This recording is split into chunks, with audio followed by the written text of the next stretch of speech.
আসসালামু আলাইকুম সুপ্রিয় শিক্ষার্থীবৃন্দ। বাংলাদেশ বিশ্ববিদ্যালয় পরিচালিত সেকেন্ডারি স্কুল সার্টিফিকেট প্রোগ্রামে তোমাদের সকলকে আমি স্বাগত জানাচ্ছি। এই ওপেন স্কুল প্রোগ্রাম মূলত স্টুডেন্ট সার্ভিস কর্তৃক বাংলাদেশের উন্মুক্ত বিশ্ববিদ্যালয়ের স্টুডেন্ট সার্ভিস ডিপার্টমেন্ট থেকে দেওয়া হয়। তো আমরা উন্মুক্ত বিশ্ববিদ্যালয়ের এসএসসি প্রোগ্রামে অংশগ্রহণ করার ক্ষেত্রে কিছু ন্যূনতম যোগ্যতা থাকে, যেমন অষ্টম শ্রেণীর সনদ থাকা লাগবে, জেএসসি বা যে সনদ থাকা লাগবে। যাদের এই সনদটা নেই তাদের ক্ষেত্রে আমাদের একটি যোগ্যতা যাচাই পরীক্ষায় অংশগ্রহণ করতে হয়। এটা প্রতি বছরই হয়, এসএসসি প্রোগ্রামের শিক্ষার্থীদের ক্ষেত্রে এটা সবসময়ই হয়। তো এবারও এর ব্যতিক্রম নয়। তাহলে চলো আমরা দেখি নেই যে এই প্রোগ্রামটিতে আমরা আসলে কি কি বিষয় নিয়ে মানে কিভাবে আমরা এনরোল করতে পারি।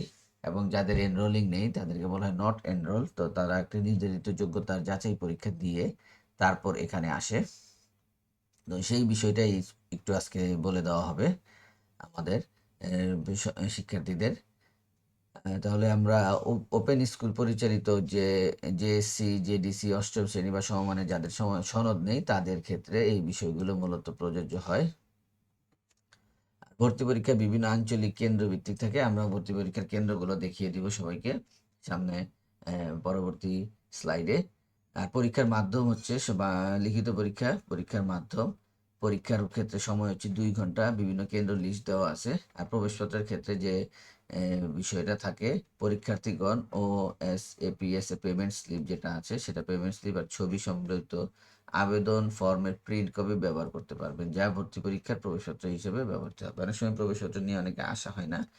আর ছবি সম্বলিত যে আবেদন ফর্ম আছে সেই আবেদন ফর্মে উল্লেখিত অ্যাপ্লিকেন্টস আইডিটা আপনারা নির্দিষ্ট স্থানে উত্তরপত্র দেবেন। অ্যাপ্লিকেন্টস আইডি এই যে দেখিয়ে দিচ্ছি, এই যে অ্যাপ্লিকেন্টস আইডিটা এখানে বসায়।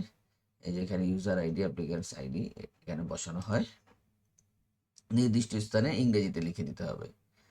এরপর আমরা চলে যাই পরীক্ষাটা কি বিষয় হয় বা সিলেবাসটা কি। পরীক্ষার সিলেবাসটা যদি আমরা দেখতে চাই, এখানে অষ্টম শ্রেণীর আমাদের বাংলা, ইংরেজি, গণিত, সাধারণ বিজ্ঞান এই বিষয়সমূহ থেকেই বা এই মানের এই বই থেকে সাধারণত প্রশ্নগুলো আসে। বাংলায় আমাদের 25 নম্বর থাকে, ইংরেজিতে থাকে 25, গণিতে থাকে 20, সাধারণ বিজ্ঞানে 15, বাংলাদেশ ও বিশ্ব পরিচয় 15। এই সবগুলো এই 5টা বিষয় থাকে। এই 5টা বিষয় সর্বমোট নাম্বার 100। ভর্তি পরীক্ষার পাস নম্বর কত অনেকে খেয়াল করে না, 33। এই যারা উত্তীর্ণ শিক্ষার্থী সকলেই এসএসসি প্রোগ্রামে ভর্তির যোগ্য।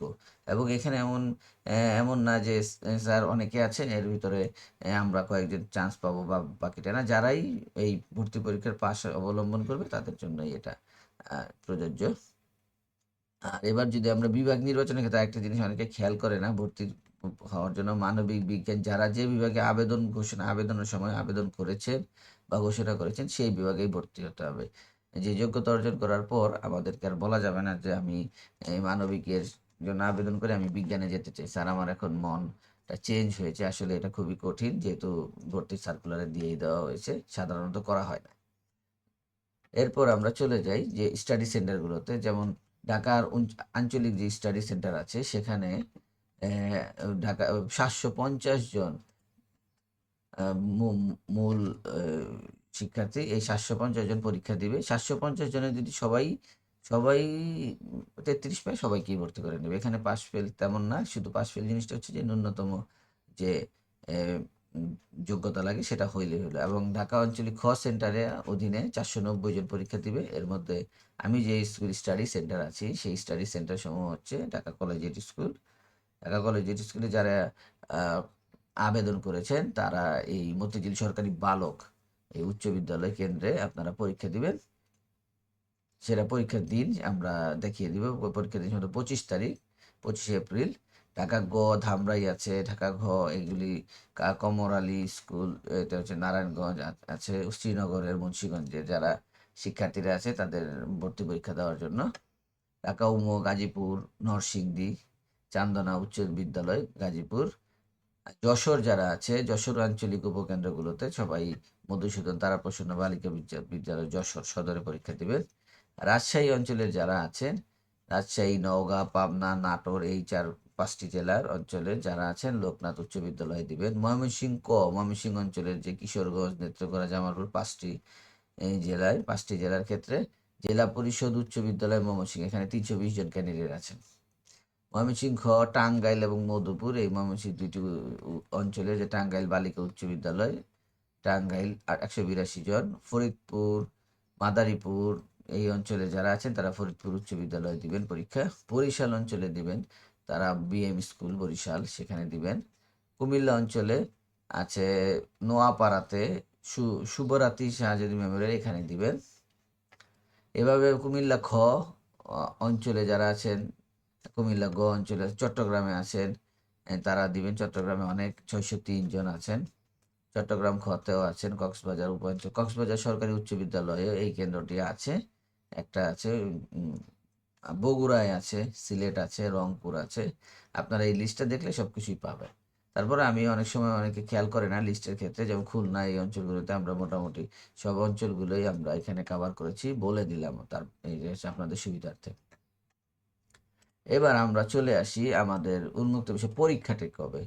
পরীক্ষাটি সাধারণত হচ্ছে এখানে পরীক্ষা অনুষ্ঠিত হবে, পরীক্ষা অনুষ্ঠিত ডেট দেওয়া আছে গত 7ই এপ্রিল। পরীক্ষা অনুষ্ঠিত হবে 25শে এপ্রিল। পরীক্ষা অনুষ্ঠিত হবে 25শে এপ্রিল আপনার 2026 শনিবার দুপুর 2টায় যে যে অঞ্চল আছে আঞ্চলিক ও উপ আঞ্চলিক কেন্দ্রগুলোতে পরীক্ষা অনুষ্ঠিত হবে। এবার আমরা চলে আসি প্রশ্নটা কেমন হবে। প্রশ্নটা কেমন হওয়ার ক্ষেত্রে আমাদের যে বিষয়গুলো প্রযোজ্য, এটা একটা 2024 সালে ভর্তি পরীক্ষা নিয়ে আমরা ভর্তি পরীক্ষার প্রশ্ন নিয়ে আমরা আলোচনা করতেছি। সেই আলোচনায় দেখেন আপনারা আবেদনকারীর নাম দেওয়া আছে, স্টাডি সেন্টারের নাম দেওয়া আছে, আপনারা লিখবেন। পিতার নাম দেওয়া আছে, উপ আঞ্চলিক কেন্দ্র, আঞ্চলিক কেন্দ্র দেওয়া আছে, সময় 2 ঘন্টা, পূর্ণমান 100। তো এই যে একটা প্রশ্ন নিয়ে প্রশ্নপত্রের নির্ধারিত অংশে সংশ্লিষ্ট প্রশ্নের উত্তর দেখুন। যেমন বাংলার অংশে ইংরেজি দিতে পারবেন না, ইংরেজির অংশে বাংলা দিতে পারবেন। এই জিনিসগুলো একটু খেয়াল রাখতে হবে। এগুলো যদি খেয়াল না রাখেন তাহলে কিন্তু আপনার পরীক্ষাটা ঠিকমতো হবে না এবং আপনি মানে উত্তীর্ণ হয়ে এসএসসি প্রোগ্রামে অংশগ্রহণ করতে পারবেন না। তাহলে আমরা বাংলা নম্বরে যে 25 নম্বর কিভাবে প্রশ্নগুলো দেওয়া আছে সেটা একটু ধারণা নিয়ে নেই। সেটা হচ্ছে যে এক কথায় উত্তর থাকে 5টা। এক কথায় উত্তর লিখুন, তারপর শূন্যস্থান পূরণ থাকে, তারপর এমসিকিউ থাকে, এই যে এইগুলি, এবং একটু লেখা থাকে, এই যে এবং একটু 5টা বাক্য লেখা থাকে। এই 4টা অংশ নিয়ে বাংলার পরীক্ষাটা হয়। তাহলে 21-এর গান কাদের স্মরণে লেখা হয়েছে? 52 সালের ভাষা শহীদদের। এইভাবে আপনি 52 এভাবে লিখবেন, 1952 সালের ভাষা শহীদদের নিয়ে, ভাষা শহীদদের জন্য এইভাবে ছোট করে লিখতে হবে। আর বাংলা ভাষা স্বরবর্ণ কয়টি? 11টি। 2 বিঘা জমি লিখেছেন রবীন্দ্রনাথ ঠাকুর, এভাবে লিখে দিতে হবে, রবীন্দ্রনাথ ঠাকুর। গ্রামীণ নারীদের আবেগের সাথে সর্বাধিক, এটা হচ্ছে কাঁথা।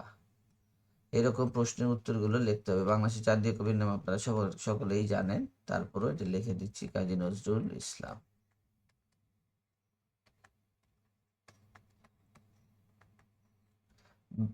এবার শূন্যস্থান পূরণে হচ্ছে যে ব্যঞ্জনবর্ণের সংস্কৃত রূপকে ফলা বলে, আর স্বরবর্ণের সংস্কৃত রূপকে কার বলে। ডিকশনারি বা বাংলা শব্দের অর্থ হচ্ছে অভিধান। পৃথিবী শব্দ সমর্থক হচ্ছে বসুন্ধরা। মাইকেল মধুসূদন দত্তের জন্মস্থান যশোর। ক্রিয়া সংগঠনকে কাল বলে। এবার আমরা এমসিকিউটা দিয়ে দিই। এমসিকিউতে গাছ আমাদের প্রাণ বাঁচায়, এটা হচ্ছে বিশেষ্য। গাছ কি? গাছপত্র। মানুষের সবচেয়ে পরিচয় হচ্ছে মানবিক। পরীক্ষা সন্ধি বিচ্ছেদ হচ্ছে পরিযোগ দীর্ঘ যেটা, সেটা ইচ্ছা। বক্তার মনের আবেগ প্রকাশের জন্য বিস্ময় চিহ্নে প্রকাশ করা হয়, বানানটি শুদ্ধ। বর্ণালী, এটা হচ্ছে বাংলাদেশ। অকাল কুসুমান্ডা শব্দের অর্থ হচ্ছে অপদার্থ। শাল কোন শব্দ ভাষা থেকে এসেছে? ফার্সি ভাষা থেকে এসেছে শাল। নারায়ণগঞ্জে আমাদের মসলিনের কাপড়ের কারিগররা থাকে কোন ভাষার? অতি সাধু ভাষা। আর চলিত ভাষা অনিয়ন্ত্রিত। আকাশে চড়িত বেড়ায় যে খেচর। তো এই যে প্রশ্নগুলো উত্তর এগুলো সমাধান করেছেন, ঢাকা কলেজ স্কুলের স্টাডি সেন্টারের যে বাংলা বিষয়ে পড়ান তিনি জনাব আব্দুল মুবিন স্যার, তিনি প্রশ্নগুলো সমাধান করেছেন। তো আমাদের কলেজের স্কুল স্টাডি সেন্টারে বাংলা, ইংরেজি, গণিত, বিজ্ঞান বিষয়ে আমাদের যথেষ্ট পারদর্শী শিক্ষক আছেন, ওনারা আপনাদের ক্লাস নেবেন। আশা করি ওনাদের ক্লাসগুলোতে আপনারা নিয়মিত উপস্থিত থেকে আপনাদের যে কাঙ্ক্ষিত লক্ষ্য সেটা পূরণ করবেন। এবার আমরা চলে আসি বাংলা নববর্ষ বা স্বদেশপ্রেম বিষয়ের যে কোনো দুইটা বিষয়ের একটাই 5টা বাক্য লিখবেন আপনারা সহজভাবে। 5টা বাংলা নববর্ষ সম্পর্কে সহজভাবে লিখবেন, এটা আপনাদের জন্য ভালো হয়। তো সহজভাবে লিখলে আপনার একটা আমরা ডেমো দিয়ে দিচ্ছি, সেটা হয়তো আপনারা দেখতে পারবেন। দেখেন এভাবে সুন্দর করে দেখা যায় বাংলা নববর্ষ বা স্বদেশপ্রেম। স্বদেশপ্রেম হচ্ছে নিজের দেশের প্রতি গভীর ভালোবাসা, মমতা, দেশের সার্বভৌম একটা বাক্য গেল, দেশের স্বাধীনতা, সার্বভৌম কল্যাণের জন্য কাজ করা স্বদেশপ্রেমের অংশ। একজন প্রকৃত দেশপ্রেমিক সবসময় দেশের উন্নতির কথা চিন্তা করে, দেশের প্রয়োজনে আত্মত্যাগে প্রস্তুত থাকাই হলো প্রকৃত স্বদেশপ্রেম। সকল নাগরিকের মধ্যে স্বদেশপ্রেম জাগ্রত হলে দেশের দ্রুত উন্নতি সম্ভব। এরকম 5টা বাক্য আপনারা লিখবেন। 5টা বাক্য লিখে আপনারা খুব সহজভাবে প্রশ্নের উত্তরগুলো দিয়ে আসবেন। আসলে কঠিন কিছু না, একটু ধৈর্য ধরে আপনারা যদি পরীক্ষাগুলো দেন আমাদের জন্য ভালো মানে আমরা মনে করি যে আপনারা সহজেই এই এই বিষয়গুলো আত্মস্থ করতে পারবেন। এবার পরবর্তী যে অংশটি সেটা চলে আসি ইংরেজিতে। ইংরেজিতেও 25 মার্ক, ইংরেজিতেও 25 মার্ক। সেটা হচ্ছে মার্কের ক্ষেত্রে 10 নাম্বার থাকবে ওয়ান ওয়ার্ড কোশ্চেন, মানে এক কথায় উত্তর, আর 5টা ফিল ইন দ্য ব্ল্যাঙ্কস থাকবে, আর 5টা বাক্য ইংরেজিতে ট্রান্সলেট করতে হবে। তাহলে আমরা এক কথায় উত্তর দিয়ে দিই গুডের সুপারলেটিভ ফর্ম হচ্ছে বেস্ট, গুড, বেটার, বেস্ট। এই প্রবলেমটা যে ইংরেজি অংশের প্রশ্নগুলো সলভ করেছেন আমাদের ঢাকা কলেজের স্কুলের ইংরেজি বিষয়ের শিক্ষক এবং এই স্টাডি সেন্টারে তিনি ইংরেজি পড়ান জনাব মোহাম্মদ জাহাঙ্গীর আলম স্যার। স্যার আর এই প্রবলেমগুলো দিয়েছেন, সলভ করে দিয়েছেন। আমি স্যারের সলভ অনুযায়ী এই জিনিসগুলো লিখতেছি। তো আশা করি আপনারা বুঝতে পারবেন। যেমন ভার্ব, হোয়াট ইজ ভার্ব, এক কথায় উত্তর দিলে ভার্ব ইজ অ্যাকশন। তারপর 3 নাম্বার দ্য নিউজ স্টারে, যে ব্র্যাকেটে যেটা আছে কারেক্ট ফর্ম অফ ভার্ব লিখতে হবে। তাহলে সেটা হচ্ছে যে নিউজ স্টার্টস, স্টার্টস হবে STS হবে। How many kinds of parts of speech, আমাদের পার্টস অফ স্পিচ কয়টা আছে? আমাদের পার্টস অফ স্পিচ তো আমরা জানি, সে ছোট থেকে আমরা পড়ি। পার্টস অফ স্পিচ আমাদের হচ্ছে 8টা আছে পার্টস অফ স্পিচ। তাহলে এখানে আমরা 8 লিখে দেব, 8 লিখে দেব। পাংচুয়েশন মার্ক, যেটা হচ্ছে মানে যে কোনো অ্যাসার্টিভ বিবৃতিমূলক বাক্য, অ্যাসার্টিভ সেন্টেন্স এর শেষে বিবৃতি, সেটা হচ্ছে ফুল স্টপ বা এইভাবে লিখলে স্টপ। চিলড্রেনের সিঙ্গুলার ফর্ম মানে একবচন বহুবচন, সেটা child. Write an example of pronoun, যে প্রোনাউন অনেকগুলো আছে, যে এ এন দি এগুলো, সরি প্রোনাউন হচ্ছে আই উই হি, এগুলো হচ্ছে প্রোনাউন। যে কোনো আপনি একটা লিখতে পারেন, আমি অবলিকদের 2-3টা দিয়ে দিলাম, সেগুলো হচ্ছে আই, হি, সি, এগুলো লিখতে আপনি এগুলো যে কোনো একটা দিতে পারেন। First letter of first word of sentence, capital letter, আমরা সবসময় জানি যে কোনো এটাই যেন ক্যাপিটাল লেটার লিখে দেবেন, ক্যাপিটাল লেটার। আর নাইসের সিনোনিম হচ্ছে বিউটিফুল। অর্থাৎ different types of articles are there in English. কয় ধরনের আর্টিকেল আছে? আমাদের 2 ধরনের আর্টিকেল আছে, definite, indefinite. Past form of the word pay, paid, পেইডটা আপনি লিখে দেবেন এখানে PAID। এইভাবে একই শি থিংস ভেরি ওয়েল, এখানে ওয়েলটা লিখবেন। আমি একদম ধরে ধরেই করাচ্ছি প্রতিটা, কারণ হচ্ছে আপনারা অনেকেই দেয়ার আর দে আর ইন এ মিটিং, এইখানে টিক চিহ্ন দিলে হবে না, আমি টিক চিহ্ন আপনাদের বোঝানোর জন্য দিচ্ছি। 2টা থাকে এর মধ্যে যে কোনো একটা। অপোজিট জেন্ডার অফ অ্যাক্টর, সেটা হচ্ছে অ্যাক্ট্রেস, এই প্রথমটা অ্যাক্ট্রেস, অ্যাক্ট্রেস। আর বয়, এটা হচ্ছে হচ্ছে ইনডিফিনিট আর্টিকেল, আর ডি হচ্ছে ডেফিনিট আর্টিকেল। এখানে এসে ডি বসবে, ডেফিনিট আর্টিকেলটা বসবে। এবার আমরা ইংরেজি ট্রান্সলেটটা করি। ইংরেজিতে বাংলাদেশ আমাদের প্রিয় জন্মভূমি, এদেশের প্রকৃত যে এই এই জিনিসটা এখানে আমি করা আছে, বাংলাদেশ আমাদের প্রিয় জন্মভূমি, পুরো ইংরেজিটা সুন্দর করে দিয়ে দিচ্ছে। Sir, Bangladesh is our favourite motherland. Bangladesh আমাদের প্রিয় জন্মভূমি। এদেশের প্রকৃতি ও পরিবেশ আমাদের খুবই প্রিয়। এটা ইংরেজি হচ্ছে the nature and environment of this country is our very favourite. তারপর হচ্ছে দেশকে গড়ে তোলা আমাদের দায়িত্ব ও কর্তব্য।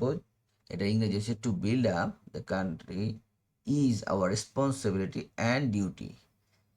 তারপর 4 নম্বর যে এই বাক্যটি আছে এটা একটু বড়। যদি আমাদের নিজ নিজ দায়িত্ব ও কর্তব্য আমরা পালন করি, তবেই বাংলাদেশ 2041 সালে উন্নত দেশে পরিণত হবে। এটা তাহলে আগে শুরু করি। If we do our own duty and responsibility, Bangladesh will become a developed country in 2041। এবং সর্বশেষ বাক্যটি হচ্ছে দেশের উন্নয়নে সবার সমান ভূমিকা রয়েছে। All play a role equally in the development of country. তাহলে এই যে 5টা বাক্য, আমরা 5টা বাক্য সুন্দর করে সমাধান করলাম। 5টা বাক্য এখানে এই যে বাক্যগুলো দেওয়া আছে সুন্দর করে, আমার মনে হয় আপনারা এইভাবে দেখতে পারেন। বিষয়টা হচ্ছে যে এইখানে যে প্রশ্নগুলো সলভ আছে এটাই যে আসবে তা না, তবে এই প্যাটার্নে আসবে। এই জন্যই মূলত আপনাদের সাথে জিনিসগুলো শেয়ার করা, ভর্তি পরীক্ষার প্রশ্ন শেয়ার করা, যাতে আপনারা বুঝতে পারেন, কেউ প্যানিক না হন যে এখানে যাতে আপনারা পরীক্ষার হলে আসলে আপনারা অনেকেই অনেকদিন পর আপনাদের নতুন করে আবার পড়ালেখা শুরু করেছেন। এই জন্য আমরা যতটুকু চেষ্টা করতেছি আপনাদেরকে নির্ভার রাখার। এবার আমরা গণিত বিষয়ে যে নাম্বারটা, গণিতে 20 নাম্বার আছে, সেই 20 নাম্বারটা দেখার চেষ্টা করি। 10 থেকে 30 পর্যন্ত যে মৌলিক সংখ্যাগুলো আছে এখানে লেখা আছে 11, 13, 17, 19, 23, 29। 10 থেকে এই মৌলিক সংখ্যাগুলো 6টা মৌলিক সংখ্যা আছে, আপনারা 6টা মৌলিক সংখ্যা লিখবেন। মৌলিক সংখ্যা হচ্ছে যে সংখ্যাকে ওই সংখ্যা এবং 1 দিয়ে ভাগ করা যায়, এর বাইরে আর কোনো দ্বিতীয় কোনো সংখ্যা নাই, সেটা হচ্ছে মৌলিক সংখ্যা। যেমন 11কে 1 ছাড়া আর ভাগ করা যায় না, 1 আর 11, এটা হচ্ছে 11 এর উৎপাদক। যে ত্রিভুজের 3টি বাহু সমান থাকে তাকে সমবাহু ত্রিভুজ বলে। 30/6, যে ব্র্যাকেট যেখানে থাকবে ব্র্যাকেটের কাজটা আগে হবে। 30 ভাগ ব্র্যাকেটের যে অংশটা আছে 6 বিয়োগ 1 হচ্ছে, এটা হচ্ছে 5, তারপর যোগ 1। এখন এই যে ভাগ এবং যোগের মধ্যে ভাগের কাজ আগে হয়, এই জন্য এই যে আগে ভাগ দিয়ে নিছি, তারপরে যোগ দিয়েছি। তার 5 আর 1 6, 6 আর 1 7, তাহলে এটা হচ্ছে 7। যদি আমরা আগে 5 আর 1 6 দিয়ে করতাম তাহলে কিন্তু আমাদের অ্যান্সার ভিন্ন হয়ে যেত। 5 আর 1 6 করে অনেকে এটাই ভুল করে, 6 30কে 6 দিয়ে ভাগ দিলে 5 হয়ে যায়, তখন অ্যান্সার হয়ে যেত 5। সুতরাং এই জিনিসটা একটু খেয়াল রাখবেন আপনারা, যোগ বিয়োগ কোনটা আগে হয় ব্র্যাকেট হবে। চতুর্ভুজের বাহু থাকে কয়টা? 4টা। এখন এখানে x + 10, এটা খুবই সহজ। x + 10 = 12। তাহলে x সমান হচ্ছে এই 10টা এদিকে চলে যায়, পক্ষ পরিবর্তন করে 12 - 10 = 2। এবার শূন্যস্থান পূরণ। 1 metre 100 centimetre. a - b² = a² - 2ab + b², এটা হচ্ছে সূত্র। a³ আর a³ এটা হচ্ছে গুণ। গুণ মানে ডট, বীজগণিতে গুণ হচ্ছে এভাবে দেয়, তাহলে পাওয়ারের যোগ হয়। উপরে দুইটা যদি বেজ একই রকম থাকে, পাওয়ার দুইটা যোগ হয়ে যায়, সেটা হচ্ছে তাহলে a⁶। এবার হয়তো দিতে পারে আপনাকে যে এরকম অঙ্ক দিতে পারে যে a⁴ গুণ a⁷, তাহলে এটা কি হবে? এটা যোগফল হবে a⁻11। খেয়াল রাখবেন যদি একই থাকে। আবার যদি এরকম হয় ab⁴, তাহলে সেটা কিন্তু এরকম হবে না, সেটা হয়ে যাবে ab⁴, কারণ যেহেতু একই রকম আছে, মান আছে। এই জিনিসটা একটু খেয়াল রাখবেন, আমি একটু দেখাই দিলাম, হয়তো আসতে পারে সূচকের ক্ষেত্রে। একটি সরল কোণ, এক সরল কোণ হচ্ছে 180 ডিগ্রি। 1 কেজি মাছের দাম 600 টাকা হলে 5 কেজি মাছের দাম 5 × 30 বা 3000 টাকা, সেটা মানে 600 × 5 = 3000 টাকা।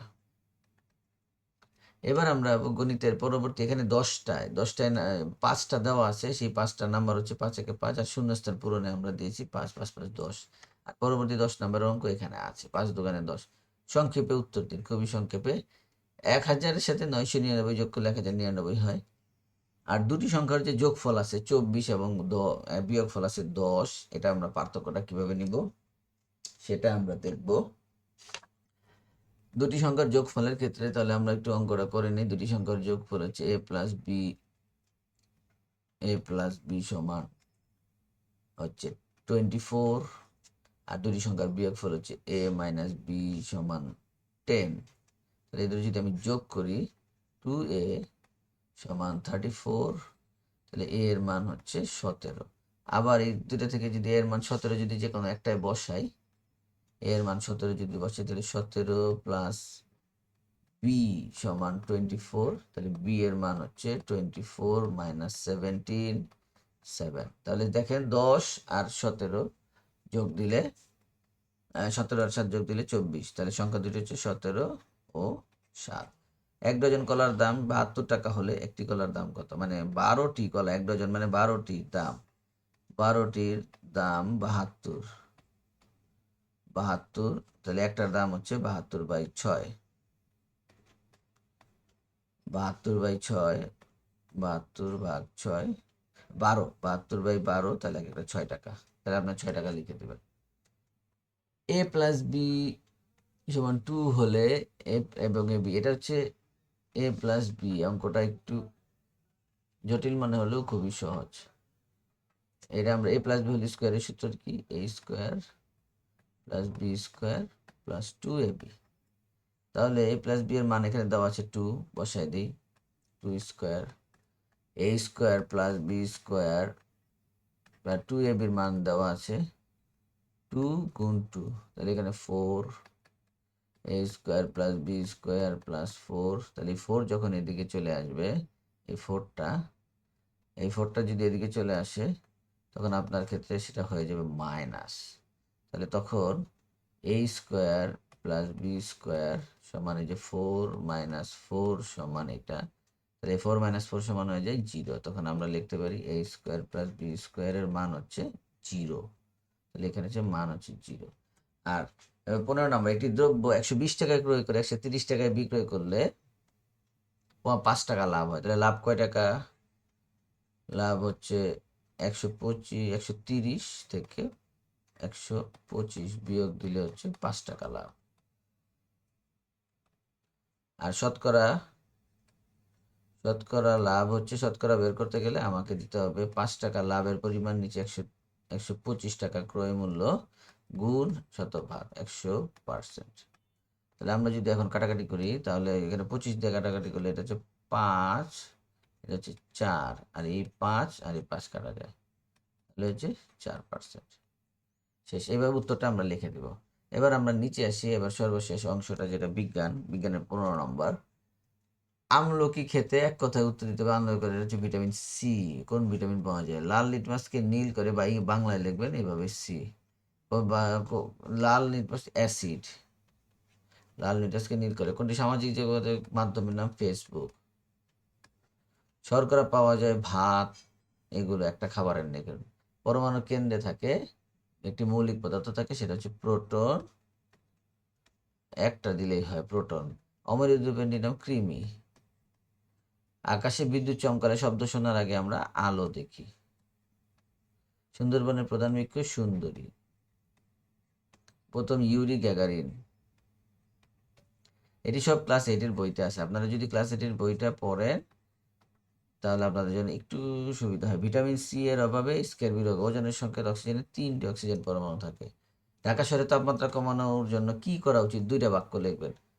এসির ব্যবহার কমানো উচিত, এটা একটা। এসির ব্যবহার কমানো উচিত।